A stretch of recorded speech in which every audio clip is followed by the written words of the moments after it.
자, 2부 세미나는 먼저 자본시장연구원 송응선 박사님께서 투자자 교육과 금융 소비자 보호라는 주제로 발표해 주시겠습니다. 큰 박수로 박사님 맞이해 주시기 바랍니다.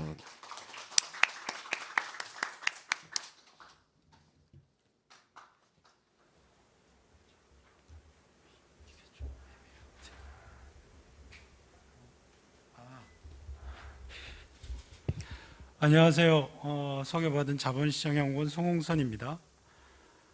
오늘 제 발표할 주제는 투자자 교육과 금융소비자 보호인데, 우리 앞에 R2 플러스 그 시연도 받고, 우리 이제 앞에 여러 VIP 분들이 전체적으로 말씀해 주셨지만, 이게 투자자 교육에 이게 앞으로 어떻게 가야 되는가와 관련된 그 메시지는 상당 부분 전달되었다고 생각이 들어요. 그리고 이제 이런 컨텐츠를 만들 때는 기본적으로 상당히 이쪽에 대한 스터디와 그 다음에 얘기를 듣고 방향성을 잡아서 이런 컨텐츠를 만드는데, 우리 투자자 교육이라는 게 금융소비자 보호 관점에서 계속적으로 교육이 되고 했지만, 그런 어떤 교육의 어떤 기본적인 방향이나 컨텐츠나 딜리버리나 이런 쪽에서 상당한 좀 혁신이 필요하다, 이런 기본적인 문제의식에는 상당 부분의 전문가들이 공감을 하고 있었고,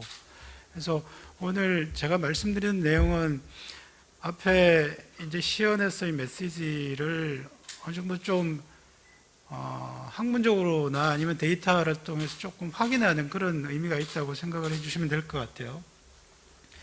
자, 크게 이제 세 분야로서 나눠서 제가 얘기를 할 겁니다. 첫 번째는 이 교육이 굉장히 중요하다. 그 다음에 그러면 우리나라 국민들의 어떤 이해력 수준은 어떻고, 이 이해력 조사로부터 어떤 교육 방향과 관련된 임플리케이션을 얻을 수 있는지 이걸 보고, 그 다음에 우리 교육이 나갈 방향과 비전에 대해서 한번 말씀드리겠습니다. 중요한 이유는 크게 이제 우리 수요자가, 금융 수요자가 움직이는 그 특성을 보고 이제 중요성을 이해할 수도 있고, 또 하나는 이제 글로벌한 어떤 큰 정책 흐름을 볼 수도 있는데, 우선은 이제 이 투자자 교육이라는 게 글로벌 정책 어젠다가 이미 되었다라는 거고, 그 시발점은 직접적인 얘기는 2008년 금융위기를 어디서 발생했나요? 미국에서 발생했잖아요. 미국이라는 금융 선진국에서 발생했기 때문에 그 과정에서 금융 소비자들이 상당히 피해도 보고 그 과정에서 불신도 높아지고 했기 때문에 이 뭔가 금융 소비자를 위한 이해의 과정이 필요하고 하다고 해서 미국에서 도드 프랑크 법에서 금융 교육이라는 걸 딱 해야 된다라고 못 받고 어떤 조직을 만들어 가지고 정책을 개발하라고 딱 이렇게 얘기를 했습니다. 그러면서 또 하나 중요한 게 이때 왜 금융교육을 해야 되는지에 대해서 명확하게 법으로 정의를 하게 됐어요. 그래서 금융교육이라는 거는 어떤 금융 웰빙이라는 걸 목적으로 진행을 해야 된다라는 게 얘기가 됐고요. 그래서 2008년 이런 미국이 스타트를 했기 때문에 이게 전 세계적으로 확산이 됐고, 그래서 지금은 G20 국가에서 이런 금융 부분의 핵심 과제가 금융 소비자들의 이해도를 높이는 금융 교육이다 라고까지 이제 선언을 하게 됐습니다. 우리나라에서도 금소법이 최근에 만들어지면서 이런 논의들을 그대로 담았습니다. 그래서 금융 복지, 금융 웰빙이라는 개념으로 우리 교육의 목적을 명확히 했는데요. 그러면 이 금융 웰빙이라는 게 도대체 뭐냐라는 건데, 두 가지로 이루어졌어요. 하나는 금융생활 자체가 안전해야 된다. 그 다음에 선택권이 보장이 돼야 된다. 즉 안전성과 선택권이 잘 보장된 상태가 이제 금융 웰빙 상태예요. 이게 이제 지금도 그렇고 미래도 그렇고, 그러다 보면 안전과 관련돼서는 일상적으로 예를 들어서 금융사기로부터 자유롭게 금융활동을 해야 되는 거고, 그다음에 미래에는 자기가 금융활동을 하면서 어떤 재무적인 충격을 완충할 수 있게 금융자산을 축적을 해야 되는 거고, 한 상태를 얘기하겠죠. 그리고 이제 그런 것들이 가능하기 위해서는 자유로운 선택권이 보장이 돼야 되겠죠. 그래서 스마트한 금융상품 선택이 가능해지고, 그를 기반으로 내가 왜 이런 금융활동을 하지? 라는 문제의식을 갖고 장기적으로 재무적인 플랜을 세팅하는 그런 단계까지 나가면 그 금융 소비자는 굉장히 스마트한 소비자고 금융 웰빙이 높은 소비자다라고 얘기할 수 있겠죠. 이 금융 웰빙이라는 거는 어떻게 보면 금융 교육만으로 되지는 않아요. 이 그림이 이제 보면은 금융 웰빙이 되기 위해서는 금융 정보가 굉장히 균형돼야 되고, 그 다음에 금융 자문이 공정 자문이 돼야 되고, 우리 금융회사들. 그 다음에 그런 자문을 받고 정보를 접하는 소비자들의 이해력이 높아야 돼요. 이 세 가지가 잘 조화를 이룰 때 우리는 그 사회가 굉장히 금융 선진국이고 웰빙 수준이 높다고 할 수 있겠죠. 여기서 추가적으로 이제 그러면 금융 교육이 이제 오늘의 주제인데, 금융 교육이라는 게 뭔가? 우리가 전통적으로 금융 교육, 투자자 교육 그러면 금융에 대한 컨셉을 가르쳐 주고 이렇게 블라블라 이렇게 정의가 됩니다. 그런데 이제 차원이 많이 달라졌어요. 금융 교육이나 투자자 교육은 단순한 지식을 전달하는 게 아니다. 투자자, 금융 소비자에 대한 교육이 돼야 된다는 거예요. 내가 소비자의 관점에서, 투자의 관점에서 내가 누구지? 내가 왜 이걸 하고 있지? 나의 성향은 어떤 거지? 이런 것들을 명확하게 알아야만 금융 지식을 활용할 수 있다는 얘기예요. 그래서 최근에는 이제 금융 이해력 조사나 이런 부분들이 금융 지식뿐만 아니라 금융 행동, 그리고 금융 가치관, 이런 것들을 종합적으로 평가해서 그 나라 국민들의 금융 이해도를 평가하게 됩니다. 그래서 이런 어떤 금융 교육이라는 게 잘 되면은 뭐 여러 가지 어떤 사회적인 또 개인적인 어떤 편익이 있다라는 거고요.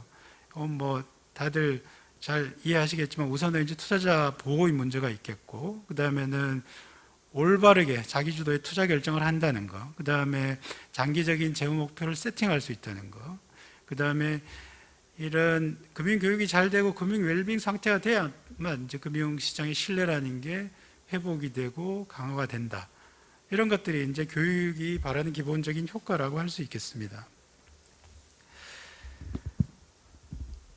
지금까지는 이제 주로 이제 제도적인 측면을 얘기를 했는데, 그러면 우리나라로 좀 좁혀가지고 우리나라 국민들은 금융을 어떻게 하고 있는가를 한번 봐야 되겠죠. 국민들이 금융에 관심이 없다 그러면 교육도 그 중요성은 그렇게 높지 않을 텐데, 이 그림이 보여주는 건 뭐냐면 우리나라 국민들은 자기가 버는 거에 비해서 금융활동을 굉장히 많이 한다는 얘기예요. 자기가 버는 거에 비해서 쌓인 자산은 그렇게 많지가 않아요. 근데 금융활동은 굉장히 많이 해요. 두 개의 그래프가 보여주는 게 그런 겁니다. 금융의 거래액이 굉장히 많거든요. 그 다음에 또 하나는 투자 수요가 최근에 굉장히 급증했죠. 이 그래프는 며칠 전에 나온 데이터인데, 우리 가계금융 자산에서 주식투자 비중 21%다. 이건 많이 들으셨을 거예요. 이 잔액 기준인데, 요거의 경제적인 의미를 보려면 옆에 있는 거래 기준으로 한번 보면 되는데, 거래 기준이라는 거는 내가 신규 자금이 100이 생겼을 때 이걸 가지고 내가 예금을 들까, 보험을 들까, 투자를 할까, 펀드를 살까, 이런 결정이에요. 보시면은 올해 2021년 보시면은 특히 1분기 같은 경우에는 여유자금 100 중에서 51을 주식에 넣었어요. 그 정도로 지금 팬데믹 이후에 우리 국민들의 어떤 금융활동이라는 것은 투자활동으로 많이 쏠려 있다라는 거죠. 그래서 굉장히 교육이라는 게 절실해졌다라는 거고, 그 다음에 이 그래프는 많이 금융활동을 하는데 특히 투자를 한번 보면 직접 투자가 많아요. 왼쪽 그림이 이제 주식 비중인 거고, 이게 G8이라는 게 우리가 이제 G7 플러스 1이 됐잖아요. 그래서 한번 비교를 해본 건데, 오른쪽 그래프는 펀드예요. 펀드의 비중이 낮다는 얘기는 이분들이 뒤에 나오지만 분산 투자나 이런 개념은 너무나 잘 알고 있어요. 근데 이걸 본인들의 금융활동이나 투자활동에 적용을 안 한다는 얘기예요. 굉장히 비헤이버럴한 어떤 바이어스나 이런 부분들이 발견이 된다는 얘기겠죠. 그 다음에 분쟁이 굉장히 많다. 이건 뭐 너무 잘 아실 거예요. 그렇기 때문에 이제 이 투자 교육이 중요한데, 그러면 어떤 투자자 교육을 해야 되는가와 관련돼서 여기서는 우선 이제 이해력 관점에서 한번 보겠어요. 오른쪽 그래프는 우리나라 2012년 데이터인데 우리나라가 피사에서 수학 성적 굉장히 높잖아요. 그럼에도 불구하고 금융 이해력은 보시면은 트렌드 굉장히 밑에 있죠. 2012년 조사에서만 이때만 봐도 우리나라의 금융 이해력 수준이 굉장히 낮았어요. 근데 왼쪽 그래프를 보면 굉장히 높아졌어요. 굉장히 빠르게 이해력이 향상되고 있는 국가다라고 할 수 있겠습니다. 그럼 어디서 점수를 많이 얻었는가 보니까 지식 쪽이 굉장히 높아요. 그리고 이제 행동 쪽도 어느 정도는 양호한 편인데 태도와 관련된 부분은 굉장히 점수가 낮아요. 자, 여기 지식 관련된 부분은 투자 관련된 부분이 있기 때문에 제가 한번 빨간 걸로 찍어봤는데 보시면 한국이 중간에 있잖아요. 보시면 좀 전에 분산 투자라는 게 제일 오른쪽에 다이버시피케이션이 나오는데 점수가 81점인데 이 점수는 여기 있는 중요한 OECD 국가, G20 국가 중에서 거의 탑 수준이죠. 이렇게 분산 투자의 개념을 잘 알고 있는 국민들이에요. 지식으로는. 왜 이러죠?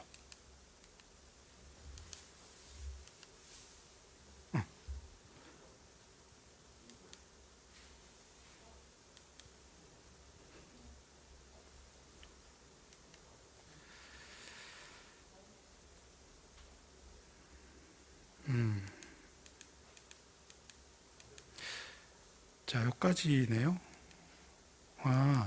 뒤에 이제 조금 더 얘기가 있는데, 그래서 지식 쪽은 굉장히 이제 밝아졌는데, 우리 태도나 행동 측면에서, 특히 이제 태도 측면에서 보면, 우리나라 국민들은 장기적인 재무적인 목표를 세운다? 이 국제조사에서 거의 밑이에요. 굉장히 밑에 등급에 있습니다. 사람들이 보면은, 지금이 중요하지 미래가 중요하지 않다 이런 생각을 갖고 있다는 거예요. 퀘스천 자체가 그런 거니까. 그 다음에 그럼에도 불구하고 저축은 굉장히 또 열심히 하는 적극적으로 하는 그런 유형에 속해요. 근데 그러면 이걸 해석할 수 있는 건 저축은 굉장히 열심히 하는데 단기적인 저축을 하는 거예요. 자기 어떤 라이프 사이클 전체를 두고 이거는 단기 자금, 중기 자금, 노후 자금 이렇게 구분을 하면서 이렇게 저축 활동을 하지 않는다라는 얘기죠. 그러다 보면 단기로 몰리게 되면 투자 활동이라는 게 단기 투자가 되는 거고 또 엘로케이션으로 보면 많은 사람들이 아직까지 예금에 머물러 있고 이런 것들이 다 이런 행태적인 어떤 조사 결과로 설명이 되는 것 같습니다. 자, 그 다음에 이제 세 번째는, 그래서 이제 이해력 조사의 핵심은 그런 거예요. 지식도 중요하지만 행동이나 행동 편의를 교정하거나 아니면 태도, 가치관을 새롭게 빌딩하고 균형적으로 빌딩하는 그런 교육이라는 게 반드시 같이 균형적으로 되어야 된다라는 겁니다. 그러면 어떻게 할 거냐? 투자 교육의 지금 체계를 보면 크게 이제 거버넌스가 있는 거고, 그 다음에 컨텐츠가 있고, 이걸 어떻게 딜리버리 할 건가. 이게 이제, 새 어떤 요소라고 할 수 있는데, 거버넌스 부분은 우리 금소법이 되면서 상당 부분 이렇게 세팅이 됐다고 봅니다. 그래서 여기서 이제 집행조직이나 전략이나 이런 것들을 만들 수 있는 여러 가지 큰 의사결정을 내리고 있어요. 그러면 이제 컨텐츠 부분은 그럼에도 불구하고 아직 이제 상당히 전통적인 방식으로 하고 있다. 평균 투자자 중심의 컨텐츠나 아니면 지식 전달 중심의 컨텐츠가 많기 때문에 이걸 극복하는 게 맞다는 거고. 딜리버리 같은 경우에는 지금까지 금융교육은 학교 교육 쪽으로 이제 많이 하려고 제도적으로 애를 썼는데, 그거보다는 이제 해외 사례나 이런 걸 보면 실제 필요한 사람들한테 하는 게 굉장히 중요하다라는 그런 큰 흐름이 있어요, 국제적으로. 우리가 이런 부분들이 좀 부족하다는 생각이 듭니다. 그래서 오늘 R2 플러스라는 것도 보면 수요자 중심, 성인 중심의 교육 컨텐츠고 이제 딜리버리라고 할 수 있는데, 요거 관련돼서도 이제 한번 얘기를 드리고 싶은 게, 투자자 교육이라는 게 뭐가 그렇게 효과가 있겠어라고 하는 회의론도 아직까지 교육에서 상당히 많습니다. 대표적인 분이 이분인데, 로렌 윌리스라는 분인데, 이분이 투자자 교육을 비판하는 내용을 보면 우리가 가야 될 방향이 보이겠죠. 보시면은 이래요. 이분이 이제 왜 교육이라는 게 무용한가 하면은, 이게 금융이라는 게 굉장히 복잡하고 이런 것들을 어떤 자문이나 교육으로 해결할 수 있는 문제가 아니다 라고 이제 보고 있고, 그 다음에는 금융이라는 게 변화 속도가 굉장히 빠르기 때문에 여기에 맞춰가지고 교육하는 불가능하다. 그래서 사람들은 제한된 합리성 때문에 상당히 바이어스가 있고 잘 안 고친다. 그 다음에 이제 이해력 교육이라는 거는 뭐 여러 가지 요소 중에 하나에 불과하고, 그 다음에 실행 조직 자체가 굉장히 비효율적이다. 그리고 이제 어설프게 교육하게 되면 오히려 또 이제 자기 과신이나 확신을 만들어 가지고 또 나쁜 균형을 만들 수가 있는 거죠. 그래서 이런 비판으로부터 이제 우리가 나가야 될 컨텐츠의 방향이라는 걸 뒤집어서 생각을 해보면, 첫 번째는 맞춤형으로 가야 되는 거고 타이밍 교육이 돼야 된다는 생각을 하고 있어요. 그 다음에는 지식보다는 행동이나 태도에 대한 교육이 중요한 거고, 그 다음에 효율성이 굉장히 중요한데, 여기서는 이쪽 거버넌스 효율성이나 이런 부분들을 한번 짚어봐야 된다. 굉장히 이제 예시적으로 제가 이제 한번 찾아본 게 스웨덴 사례예요. 스웨덴 같은 경우에는 큰 캠페인을 했는데, 그게 뭐냐면 교육을 누구를 하냐면 소비자가 아니라 선생님을 교육을 해야 된다는 거예요.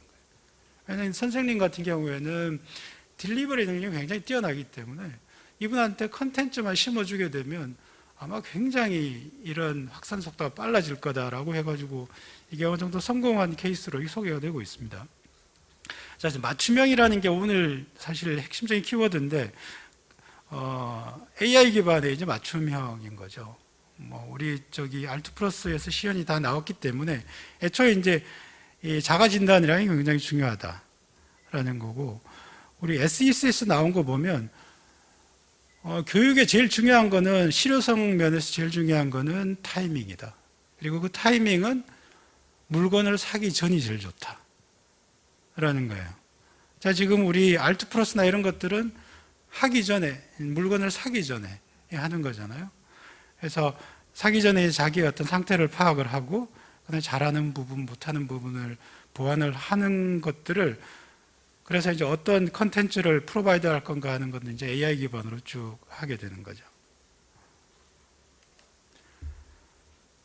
저는 이제 이런 맞춤형 투자자 교육이라는 게 앞으로는 큰 어떤 흐름이 돼야 된다는 생각을 하고 있고, 이게 이제 실소유자 딜리버리 쪽에서 이제 학교육뿐만 아니라 성인 교육이라 그러면 수요자 교육이고, 우리 보면 가장 큰 시장이 연금 시장이기 때문에, 연금이나 ISA, 연금 같은 경우에는 교육에 대한 규정이 그쪽 근태법에도 있기 때문에 이 부분을 잘 활용을 해서 이런 알트 플러스나 이런 부분들이 그런 연금 교육과 연계가 되면은 참 효과가 크겠다라는 생각을 개인적으로 합니다. 그리고 이런 실수요자 교육이라는 게 스웨덴에서도 상당히 보니까 학교 교육보다 뭐 직장, 노동조합, 경제단체, 특히 이제 스웨덴 이런 데는 연금이 강한 나라니까 연기금의 스폰서 회사들, 아니면 그게 이제 비영리단 기금형이니까 그쪽에서 이제 적극적으로 교육을 하게 하는 거예요. 그래서 이제 이런 프로그램들이 거기에 연계되면 좋겠다는 생각이고, 마지막으로 이게 맞춤형 투자자 교육이라고 했잖아요. 맞춤형이면 개인한테 맞추어진 거기 때문에 우리가 이제 큰 틀에서 보면 우리 금융 규제적인 관점에서 보면 적합성이라는 개념이 있어요. 그래서 맞춤성과 적합성이라는 건 사실 실질은 동일한 거죠. 규제의 관점에서 보느냐, 서비스의 관점에서 보는 건데, 이런 인정된 어떤 자기 평가 위에 교육이라는 게 잘 이렇게 워킹하게 되면 이런 부분이 앞으로 우리 투자 권유나 이런 프로세스에 직간접적으로 활용될 수 있겠다라는 생각이고, 이런 것들을 굉장히 전격적으로 한 데가 벨기에입니다. 벨기에는 이런 인증 관련된 테스트를 해가지고 준 전문가, 우리가 이제 일반 투자자, 전문 투자자 사이에 이런 것들을 둬가지고 어떤 조금 더 복잡한 상품에 대해서 쉽게 접근할 수 있게 해주고, 이런 어떤 제도를 세팅을 했더라고요. 그래서 우리가 교육 자체가 조금 더 규제와 만나서 전체적인 거래 비용을 줄이고 소비자들의 불편을 줄이면서도 금융 웰빙을 높이는 그런 쪽으로 교육이라는 게 추구돼야 되고 그런 정책이라는 게 앞으로 좀 고민될 필요가 있겠다라는 말씀을 드리겠습니다. 이상입니다.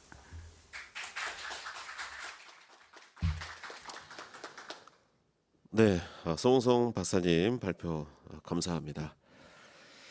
그래서 잘 들었습니다.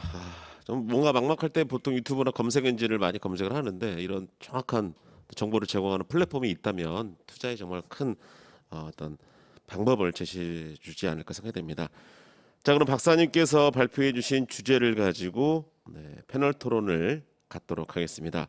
자, 패널 분들께서는 단상이 본인의 자리로 한번 위치를 해 주시길 바라겠습니다. 네.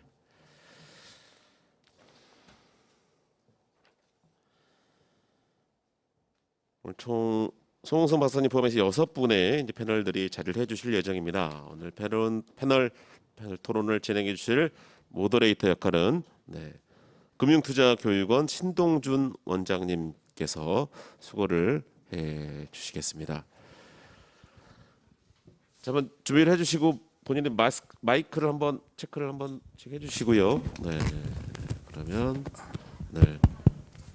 신동준 원장님께 마이크를 한번 넘겨보도록 하겠습니다. 예, 안녕하십니까. 오늘 그 패널 토론을 진행을 맡은 금융투자교육원장 신동준입니다. 역시나 이 후반부로 갈수록 시간에 좀 쫓기는 상황이 된 것 같고요. 가능한 한 짧고 간결하게 잘 진행을 해보도록 하겠습니다. 사실은 오늘 모신 패널 분들이 굉장히 훌륭하신 분들이기 때문에 이 소개 말씀을 나름 준비를 많이 했는데 간결하게 해야 될 것 같습니다. 양해 말씀 부탁드립니다. 우선 그 왼쪽에 계신 우리 송홍서 박사님 제한된 시간에 분량은 많지 않지만 저는 굉장히 의미 있는 그런 주제 발표로 들었습니다. 왜냐하면 투자자 교육, 소비자 보호 이렇게 가면 대부분 뭐 예외 없이 그럽니다. 이게 당위성만 열심히 얘기하지 해법에 대한 방향성 같은 부분은 언급이 거의 본 적이 없거든요. 문제점만 얘기하고 필요성만 주장하고 마는데 사실 그 송 박사님 말씀 주신 저게 오늘 알트 플러스 발표는 했습니다만은 개발하는 아주 큰 방향성을 명쾌하게 제시해 주신 그런 발표물이라고 봅니다. 감사드립니다. 자, 저기 단상 기준으로 왼쪽부터 패널분들 그 소개 말씀드리겠습니다. 우선 그 왼쪽부터 전국 대학생 투자 동아리 연합회 김찬중 회장님 오셨습니다. 잠깐 일어나서 인사해 주시죠. 예, 전국 대학생 투자 동아리 연합회 이게 사실은 그 전문가들 사이에서는 꽤 잘 알려진 그런 그 학생 단체입니다. 1,000명, 2,000명 정도 이 정도 회원수가 꾸준히 유지되면서 실제 그 사모펀드 업계에는 그 금융의 혁신가들을 굉장히 많이 배출한 전통이 있는 그런 동아리입니다. 그 옆에는 미래에셋 투자와 연금센터의 김동엽 상무님 자리해 주셨습니다. 우리 김 상무님은 은퇴 또 투자 관련해서 그 교육과 관련된 아주 전문성이 있는 분이시고요. 투자자 교육 협의회의 여러 교재들도 많이 집필하신 그런 전문가 분이십니다. 그 옆으로는 서강대학교의 한재형 교수님 모셨습니다. 우리 교수님은 사실은 학생들도 가르치시지만 실제 필드에서 벤처기업도 운영하고 계시는 비즈니스와 후학 양성을 둘 다 하고 계시는 그 만능 플레이어십니다. 그다음에 제 바로 옆에는 티맥스 AI의 이동석 대표님 자리해 주셨습니다. 그 티맥스가 사실 좀 우리 티맥스 AI의 목표가 인공지능을 활용을 해서 맞춤형 교육 서비스를 제공하겠다라는 게 이제 큰 줄기의 목표로 알고 있습니다. 근데 우리 이동석 대표님 고생 많이 하실 것 같아요. 이게 기계하고 사람이 가르치는 건 기계고 학습하는 건 사람이 상당히 쉽지 않은 궁합일 텐데 고민 많이 하실 것 같습니다. 네, 이상 소개 말씀드리고요. 그 패널 분별로 5분 정도씩 해서 핵심 위주로 좀 부탁 말씀을 드리겠습니다. 우선은 그 김찬중 회장님부터 말씀 좀 듣도록 하겠습니다. 부탁드리겠습니다. 네, 안녕하세요. 소개 너무 잘해주셨는데 UIC의 회장을 맡고 있는 김찬중이라고 합니다. 사실 여기 계신 분들이 너무 전문가분들이시고 학생의 식견으로는 사실 제가 어떤 의견을 제시하는 게 좀 무리가 있지 않나 해서 뭐 특정 개인의 견해를 밝히기보다는 대학생들의 현재 처한 상황과 그런 것들에 대해서 제가 직접 보고 듣고 느낀 것들에 대해서 말씀드리는 게 옳다고 판단하여서 그거에 대해서 말씀드리려고 합니다. 저는 애초에 투자에 관심이 중학생 때부터 굉장히 많아서 이제 좀 주변에 친구들도 투자에 관심이 있는 친구들을 많이 뒀었는데요. 대학교에 와가지고 이제 투자 동아리 활동도 하고 더 나아가 UIC 활동도 하다 보니까 이제 그런 친구들만 만나서 진짜로 친구들이 다 투자에 관심이 있는지 지금 뭐 나온 통계대로 20대들이 정말 많이 투자를 하고 있는지에 대해서 궁금해하실 것 같은데 저는 동네에서 있는 친구들은 사실 다르거든요. 완전히 재밌게 놀고 즐기기만 하는데 그 친구들조차도 같이 이제 술을 먹고 술값 계산을 누가 해야지 라고 했을 때 주식 투자를 했던 그 결과물을 꺼냅니다. 그래서 이제 파란색이 많이 보이는 친구는 제외가 되고 이제 빨간색이 위주가 되는 친구들이 이제 계산을 하는데 이것만 본다고 하더라도 사실 투자에 관심 있는 친구들만 이제 주식에 관심을 갖고 이런 거는 아니라고 판단을 해요. 누구나 다 이제 쉽게 접하게 되고 매체를 통해 너무 많이 노출이 되는데 그 안에서 본인의 관점을 가지고 투자에 계속 같은 태도로서 임한다는 게 정말 어렵다는 걸 알고 조금 전에 그 연구인님께서 소개해 주셨다시피 태도에 관해서 굉장히 낮은 수치를 드러내고 있는 게 아무래도 대학생의 비율이나 신규 투자자의 비율이 굉장히 높지 않았을까 생각을 합니다. 금융투자에 있어서 본인이 관심을 가지고 공부를 해서 접근하는 친구들은 물론 본인만의 애티튜드나 아니면 프라이드가 생기고 뭐 스펙이라는 것도 뭐 차근차근 쌓아 나가게 되는데 중요한 건 그 방향이 아니라 다른 방향으로 나가는 친구들에 대해서도 분명히 기본적인 공부, 교육이 돼야 되고 이런 부분에 있어서 필요성을 강조하기에는 뭐 부족함이 없다고 생각을 하고요.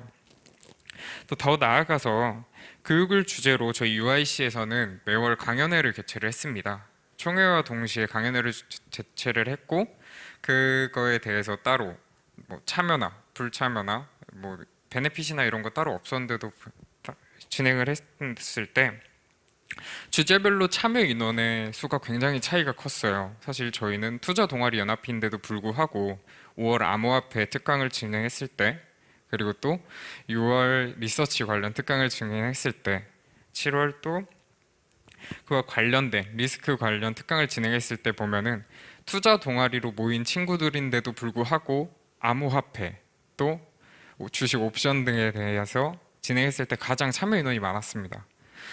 이게 뭐 딱 나쁘다고 보기엔 좀 어렵지만 현재 학생들이 처해 있고 관심도가 쏠리고 유튜브에서 수많은 매체들이 노출이 되면서 자극적인 소재들에 대해서 너무 무방비로 돼 있지 않나 해서 좀 더 금융교육에 대해서 오픈돼 있고 기준점이 제시돼 있는 매체들이 있다면 학생들이 꼭 체험해봤으면 하는 또 그게 무조건 필요하다라고 느끼게 된 활동이었던 것 같습니다.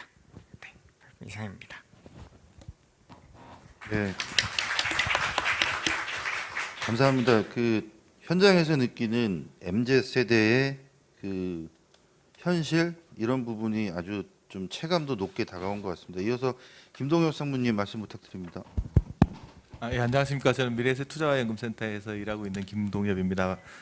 제가 이게 R2 플러스 처음 킥오프 미팅 할 때 참석을 해서 야 정말 방대한 일을 하시는데 과연 잘 될까 생각했는데 이렇게 또 결과물을 이렇게 너무 좋게 만들어 주셔서 기대 이상의 또 참여한 일원으로서 또 기대 이상의 또 만족감들을 느끼게 됩니다. 저는 이제 옆에 계신 분이 이제 대학생들 젊은 MZ 세대 중심으로 이야기한다면 제가 주로 만나고 다니는 분들은 퇴직을 한 10여 년 앞두신 분들 아니면 바로 퇴직하신 분들 주로 많이 만나거든요. 직장인 분들 만나면 불과 2, 3년 전과 비교하면 진짜 많이 바뀐 것 같아요. 제가 최근에 만났던 분 한 분이 제조업체에서 일하시는 분입니다. 제조업체에서 일하면 사무 환경에 계신 분들은 PC를 앞에 놓고 일을 하지만 그분들은 근무 기간 시간 중에는 PC를 접할 수가 없는 상황이거든요. 그래서 투자 경험이나 투자 지식 같은 부분들이 그렇게 높을까 이렇게 생각하는데 저를 처음에 만나서 하는 질문이 이겁니다. 뭐라고 했냐면 제가 임금 상승률이 최근에 많이 둔화됐는데 DB형 퇴직연금을 DC형으로 전환해서 ETF에 투자하면 안 될까요? 라는 질문을 해요. 그 질문을 보면 정신적으로 약간 황당했는데 제가 생각한 그 이상으로 훨씬 더 많은 관심들을 보이고 있으시다라고 생각하고요. 질문의 수준이 상당히 많이 높아 있는데 이게 좋은 면도 있고 나쁜 면들도 있는 것 같아요. 왜냐하면 이게 아까 송승 박사님도 이야기를 했었죠. 무슨 이야기냐면 금융의 태도에 대한 부분들과 관련된 건데 이 금융 태도라는 것들이 고정되어 있지는 않다라는 거예요. 시장이 상승장에 갔을 때는 금융 태도가 되게 적극적으로 가신 분들도 또 최근처럼 조정장 조금만 있어도 태도가 급변하는 모습들도 보이거든요. 그러면 거꾸로 보면 이 태도의 변화가 이렇게 바르게 바뀌는 부분들이 오히려 투자 수익에는 더 안 좋은 부분들을 보일 수도 있겠다라는 생각들도 들어요. 그래서 좀 장기적인 관점에서 자기의 투자 계획을 세우고 실천하고 하는 부분들이 훨씬 더 많이 필요한 시대가 됐다라는 생각들을 좀 더 많이 합니다. 그래서 그런 부분들은 좀 우려의 목소리도 있지만 이제 금융투자 업계에서 일하는 입장에서 이런 거 있습니다. 저희가 투자 업계에서 이제 맨날 저축해서 투자라는 슬로건들 되게 오래전부터 외쳐왔습니다. 근데 이제 이건 업권 내에서 지금까지는 이제 구호에 그쳤다라고 보면 작년에 이제 코로나 사태 이후로 일어나는 일들, 작금의 상황들 쭉 지켜보면서 이게 서민들의 삶, 직장인들의 삶 속에서 이제 저축해서 투자로의 움직임들이 본격적으로 나타나는 부분들을 보면서 좀 감개무량하다는 생각들도 일부는 듭니다. 그런데 이 투자라는 것들이 항상 고수익을 담보해 주지는 않는 것 같아요. 이 투자라는 것들은 항상 불확실성을 내포하고 있고 우리가 그 불확실성을 이제 리스크라는 이름으로 부르고 있다라고 보면 될 것 같은데 이 리스크에 대한 태도들을 어떻게 가져갈 거냐? 이게 투자 교육의 핵심이라고 저는 생각을 합니다. 리스크라는 것들은 사람들은 그냥 리스크는 안 좋은 거, 손실을 보는 거라고 생각하지만 리스크는 그런 건 아니잖아요. 리스크라는 것들은 위태로움도 있지만 그 반면에는 기회 요인도 같이 내포를 하고 있거든요. 그래서 만약에 내가 그냥 리스크를 회피해버리면 당장의 위태로움도 피할 수는 있지만 그 투자가 가져다 주는 기회 요소들도 가져갈 수 없다라고 그러거든요. 어떤 분이 이런 간단한 기도를 합니다. 하느님한테 저 제발 로또 좀 맞게 해주세요. 이렇게 기도를 했더니 하느님이 슬쩍 내려다보면서 하는 말이 근데 너 로또는 샀냐라고 물어보는 이야기를 하거든요. 이 투자라는 것들은 물론 로또랑은 좀 다른 부분들은 있겠지만 이 리스크의 양면성에 대한 이해들을 이제 투자자들한테 잘 이해시켜 주는 것들이 어떻게 보면 투자자 보호고 투자에서 우리가 해줄 수 있는 투자 교육의 역할이 아닌가라는 생각들을 합니다. 흔히 이제 투자자 보호라고 하면 투자 원금을 지키는 것들에 대한 데 관심들을 되게 많이 가지는데 그것도 물론 중요한 부분들 중에 하나지만 이 투자 원금을 지키는 데서 그쳐서는 안 되는 것 같아요. 어떻게 보면 단기적으로는 안전한 것들이 장기적으로는 되게 위험할 수 있거든요. 예를 들면 원금을 지키는 게 안전하지만 예를 들어 제가 일하는 분야에서 연금이나 이런 노후 준비 분야에서 장기간을 두고 하는 투자에서는 인플레이션에서 원금 가치가 훼손되는 부분들도 우리가 좀 보고 투자가 가지고 있는 것들도 우리가 좀 더 지켜가고 이제 투자자들한테 제대로 안내를 해주는 부분들이 투자에서는 상당히 중요한 부분들이라고 좀 생각을 합니다. 아까 송홍성 박사님 이야기하실 때 이제 투자의 지식, 태도, 이런 부분들 많이 했었는데, 이제 최근에 유튜브를 통해서 상당히 많은 정보들이 유통되고 있는 부분에 대해서는 저도 저희가 일하는 연구소에서도 유튜브 동영상 자료를 상당히 많이 내고 있지만, 이런 양적 정보의 확대 부분들과 투자자들이 직접 찾아보는 정보들이 어떻게 역할을 해야 되는지에 대한 고민들도 좀 있어야 될 거라고 저는 생각을 합니다. 그래서 유튜브를 통한 정보 획득이 가지고 있는 안 좋은 측면만 몇 가지 좀 이야기를 해보면 이게 유튜브라는 건 방송 특성상 보게 되면 단기적인 시황 정보 중심으로 많이 가고 그쪽에 접속량들이 되게 많이 나옵니다. 그래서 장기적인 안목을 가지고 투자 태도를 형성하는 정보들을 제공해 주기가 상당히 쉽지 않는 부분들이 있어서 그 부분들을 우리가 조금 고민을 해야 될 부분이고요.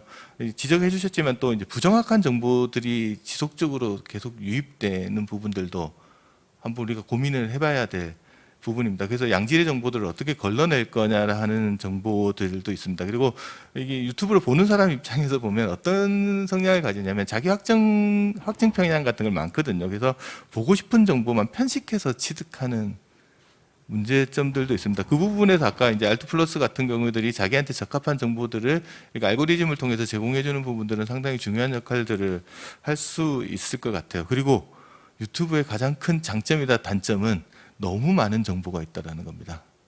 나한테 맞는 게 뭔지 모를 수 있는데 이때 이제 선택의 어려움들, 선택의 역설이라고 하죠. 이런 부분들을 어떻게 해결할 거냐? 누가 나한테 맞는 정보를 큐레이팅 해가지고 알려줄 수 있는 그런 역할들을 해줄 수 있는 게 알트 플러스가 해줄 수 있는 거 아닌가라는 생각들 하면서 큰 기대를 가지고 이번에 런칭되는 알트 플러스 플랫폼에 대한 많은 애정과 관심 그리고 저도 직접 참여해서 많은 또 발전을 할 수 있도록 도와드리도록 하겠습니다. 감사합니다.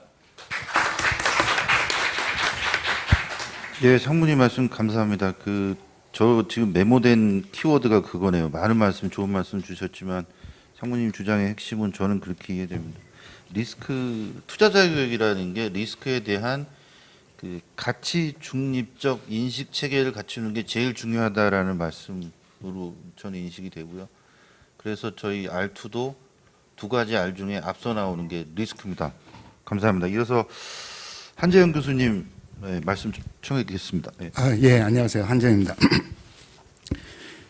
오늘 처음 입을 열었더니 좀 목이 그렇습니다. 예.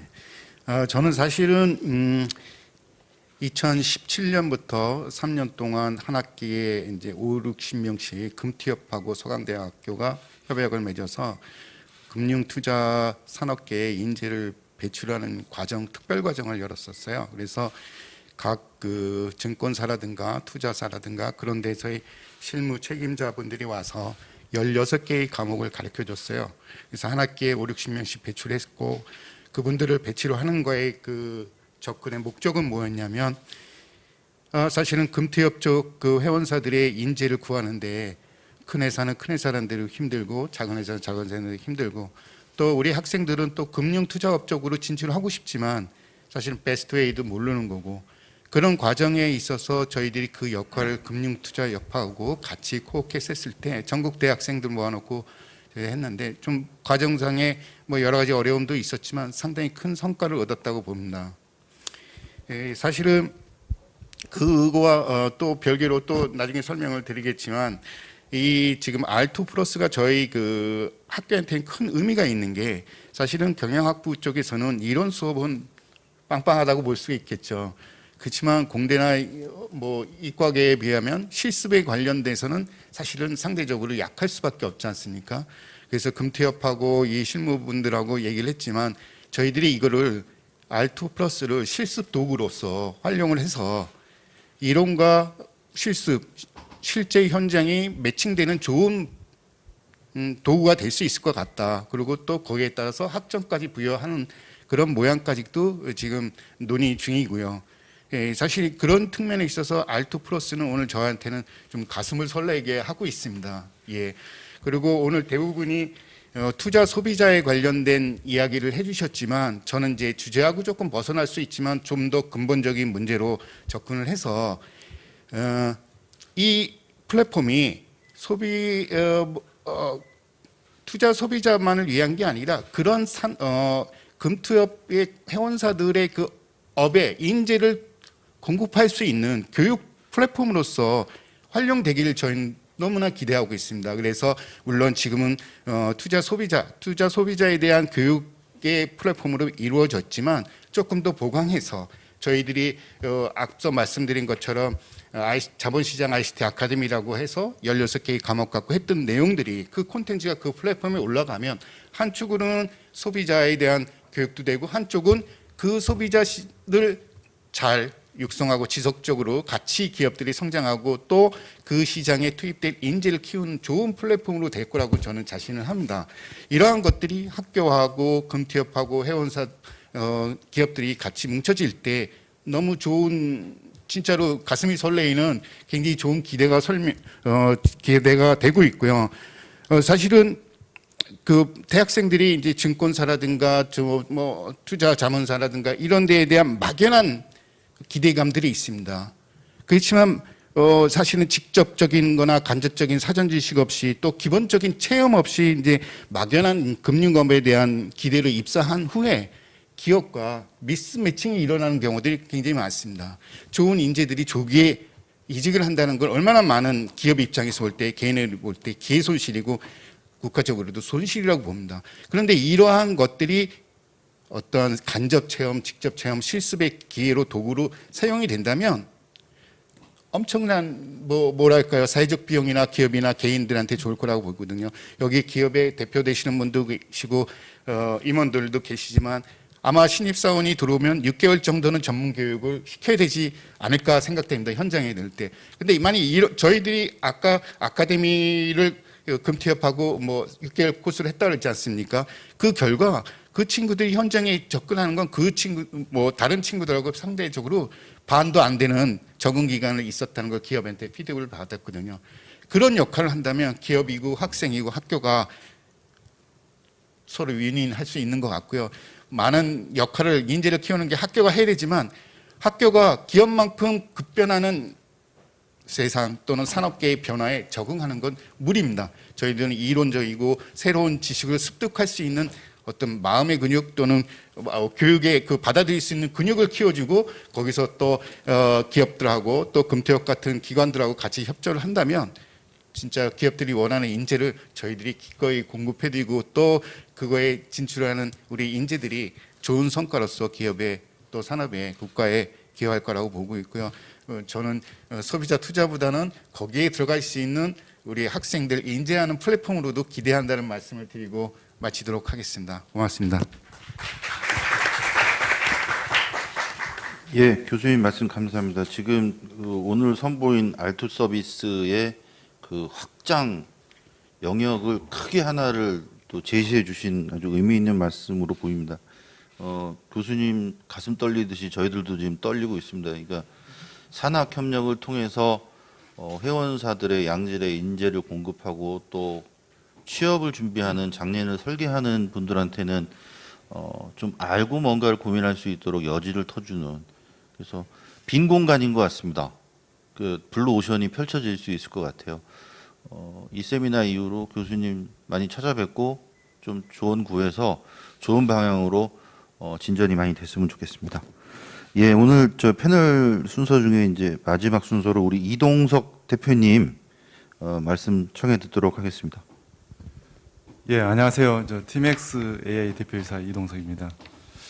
이런 그 패널 토론에서 항상 마지막으로 있으면 좀 불리한 부분이 있는데 앞에서 제가 얘기하려고 했던 부분들이 앞에서 상당 부분 많이 얘기가 돼버리더라고요. 그래서 제가 준비했던 얘기들이 지금 많이 꼬이면서 다시 지금 스토리를 다시 만들어서 좀 얘기를 해야 될 것 같습니다. 먼저 이번 R2 플러스 시스템 개발을 담당했던 저희 회사의 입장에서 시스템 오픈을 하고 또 오픈뿐만 아니라 여러 금융 관련자분들을 모시고 이런 세미나를 할 수 있는 어떤 그런 기회를 얻게 돼서 굉장히 영광으로 생각하고요. 특히 시스템 개발을 위해서 신동준 원장님이야 김태령 부장님, 그다음 이덕수 팀장님 굉장히 고생을 많이 하셨고 또 저희 직원들도 고생 많이 했습니다. 그래서 특히 수준 분석이나 이런 추천을 어떤 알고리즘을 만들기 위해서 여러 번의 어떤 이 제작업 과정을 거쳐서 이런 결과물을 얻은 것 같고요. 이것이 저희들은 끝이라고 생각하지 않습니다. 이제 어떤 시작이라고 생각을 하는 거고요. 이제부터 이제 좋은 어떤 그 결과물을 내기 위해서 더 열심히 뛰어야 되지 않을까 싶습니다.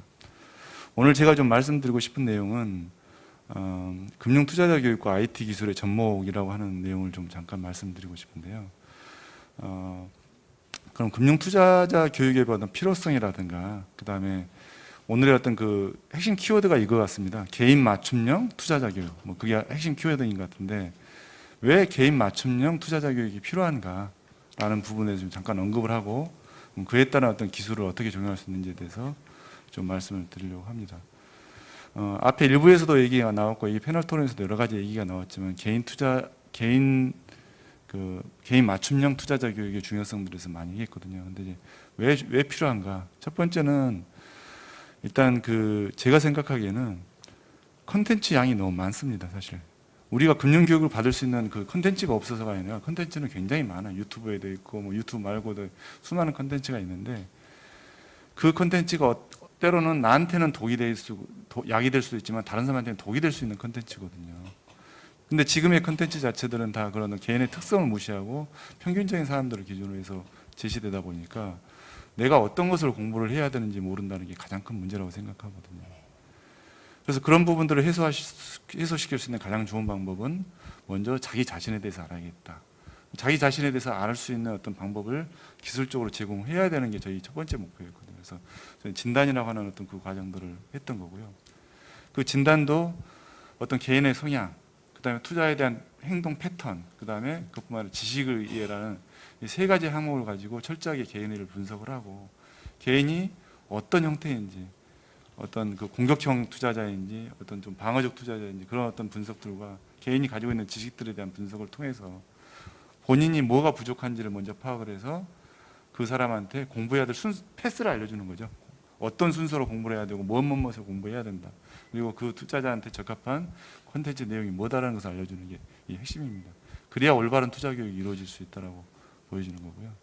그런 걸 만드는 게 이번에 알트 플러스였던 거고, 알트 플러스에서는 이런 진단과 그 진단을 바탕으로 했던 추천까지의 현재 1차 버전이 나왔던 거고요.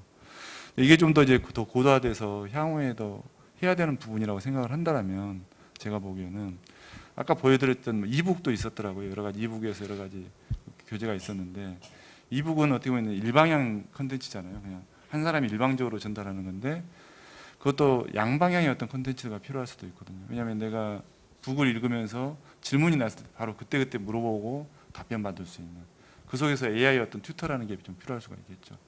그런 양방향 컨텐츠가 좀 필요할 수도 있는 기술이 있고요. 또 한 가지는 이제 아까 실습 얘기를 하셨는데 여기서 배운 지식을 실제 모의 투자라고 하는 부분과 한번 연결시켜 볼 필요도 있겠죠. 물론 이미 모의 투자 시스템이라는 것은 이미 존재하고 있지만 그것은 개인의 어떤 성향이나 지식을 고려하지 않고서 그냥 순수하게 수익률 높이는 투자 시스템일 텐데 그거보다는 정말 개인의 전생에 걸친 자산 관리라고 하는 측면에서의 모의 투자라는 관점을 넣어서 내가 배운 지식과 내가 이 지식이 정말 실습에서 어떻게 잘 활용될 수 있는지도 한번 검토해 볼 수 있지 않을까 하는 좀 아이디어를 좀 생각을 해보고 있습니다. 향후에 나가야 될 부분들이라면 뭐 그 외에 여러 가지 어떤 그 교육의 방법들 자체가 어떤 텍스트 형태뿐만 아니라 요즘은 이제 오디오북도 많이 활성화되는데 그런 오디오를 통해서 들을 수 있는 부분들. 옆에 교수님께서 아마 얘기하셨지만 교육 플랫폼 얘기를 하셨거든요. 지금 현재 이건 소비자들만 쓰는 어떤 플랫폼인데 소비자가 아니라 이 콘텐츠를 생산하는 생산자도 같이 쓸 수 있는 어떤 그런 플랫폼이 됐으면 좋겠다. 당연히 필요하다고 보고요. 향후에는 그러한 우리 알트 플러스 플랫폼 상에서 소비자들도 들어오지만 어떤 콘텐츠를 제공하고자 하는 사람들도 손쉽게 콘텐츠를 만들 수 있는 어떤 그런 환경도 제공하는 형태로 발전해 나가야 되지 않을까 하는 생각들이 듭니다. 제 스스로 머릿속에서 여러 가지 과제들을 만들어보고 해야 될 일들이 많이 있다고 생각하는데요. 이런 일들 앞으로 더 원장님과도 상의도 해보고 또 어떻게 해나가야 될지는 좀 더 고민해 보겠습니다. 예, 감사합니다. 예, 대표님 말씀 감사합니다. 제가 듣기에는 대표님께서 앞으로 해결해야 될 숙제를 본인이 말씀하신 것 같아요. 기대가 큽니다. 많이 좀 도와주시고요. 막간에 우리 송 박사님한테 코멘트 들으려고 했는데 시간 단축으로 해서 사양을 하셨고 대신에 오늘 발표하신 자료는 저희 금융투자협회나 투기업 그 사이트를 통해서 많은 분들이 공유할 수 있도록 그렇게 자료 오픈해 주시기로 하셨습니다. 감사합니다. 여기 클로징 멘트 하라고 써 있네요. 그래서 말씀드립니다. 오늘 오픈한 알투 플랫폼 관련해서 뭐 세미나도 하고 뭐 했는데 제 보기에는 완성본이 나온 건 아닙니다.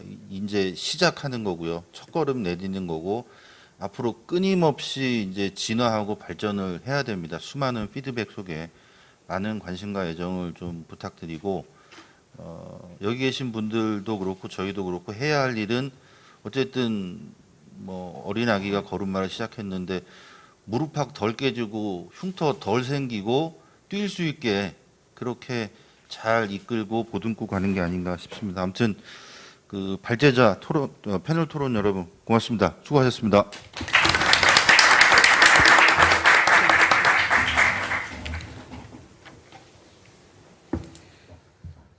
자, 신동준 원장님의 패널 진행 정말 감사드리겠습니다. 짧은 시간이었지만 정말 의미 있는 토론이 진행된 것 같습니다. 오늘 이 세미나가 투자자 교육과 금융소비자 보호, 더 나아가 우리 자본시장이 한 단계 레벨업하는 데 꼭 필요한 자양분이 될 것을 기대하겠습니다. 자, 그럼 이것으로 오늘 세미나 행사를 모두 마무리하도록 하겠습니다.